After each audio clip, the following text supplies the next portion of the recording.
Кайгуул кызматы таң эрте кызматын баштады. Алар жөө жүргүнчүлөрдүн коопсуздугун сактоону максат кылышкан. Жүргүнчүлөр кесип өтүүчү өтмөктүн жанында туруп, жүргүнчүгө жол бербеген айдоочуларды токтотуп жатышты. Утурлап протоколдор түзүлүп, айыптар салынды. Маалыматтар боюнча биз коомчулукка да маалымат бергенбиз, что атайын көрсөтүлгөн жөө чырактардан, жөө өтмөктөрдөн өтпөгөн жөө жүргүнчүлөргө 1000 сом өлчөмүндө айыппул каралган. Ал эми жөө жүргүнчүлөргө жөө өтмөктөрдөн жол бошотуп бербеген айдоочуларга ушул укук бузуулар тууралуу кодексинин негизинде 3000 сом өлчөмүндө айыппул каралган.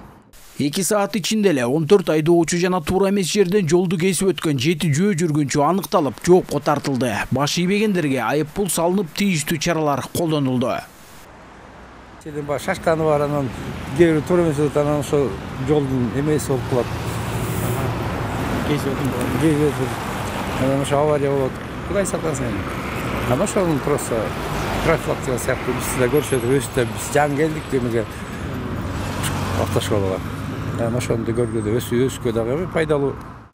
Рейдке көп тургундар ыраазы болушту. Айтымдарында тартип сакчылар жокту. Жолдон жоң гана өтүп кетүү кыйын болот. Иш чаранын алкагында жол эрежесин сактабаган айдоочулар мыйзам түрүндө жоопко тартылышты. Мындай саамалык жумасына бир ирет уюшулуп турат. Өткүчүп атат, биз деле аларды кармабай аракет жасап, эртерээк өтүп кеткенге аракет жасап атабыз. Тартип сактоого автомектебинен окуучулар келишкен. Алар жол сакчыларга жардам беришти. Мисалы, айрым жөө жүргүнчү жол өтмөгүнөн эмес, ири жолду кесип өтүп жаткандарды кармоого көмөктөштү. Акыркы убакта унаанын саны көбөйүп, жол эрежеси талап болгондой сакталбай жатат. Алсак өткөн жылы Бишкек шаарында жол коопсуздугуна кабылган жөө жүргүнчүлөрдүн саны рекордко жеткен. Жалпысынан 1346 адам кооптуу абалга кабылышкан. Алардын 42си алган жаракатынан улам көз жумган.